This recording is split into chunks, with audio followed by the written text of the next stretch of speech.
Some developing news right now, Aaron, just talking about this moments ago in Hartford. Power knocked out for thousands of homes due to that underground electrical fire. The outages also affected Hartford Hospital.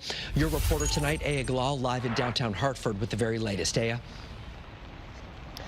Hi, Mark. Well, significant progress has been made in restoring power. At the height of this, more than 9,000 homes were without power. I'm standing right now on Elm Street. This is where that explosion happened, which led to a subsequent fire and then all of those power outages.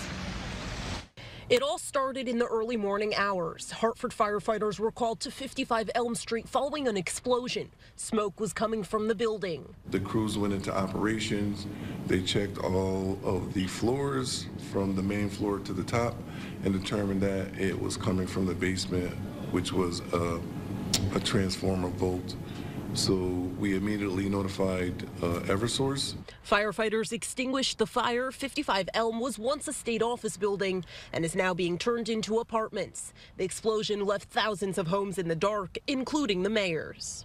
That explosion triggered a power outage for 9,200 homes across the city of Hartford, including my own, actually. Some traffic lights in downtown Hartford looked like this. Crews worked diligently to restore power. Hartford Hospital has been running on generator power. Obviously, it has an impact on the whole system, and a number of folks are impacted when Hartford Hospital is not at max capacity.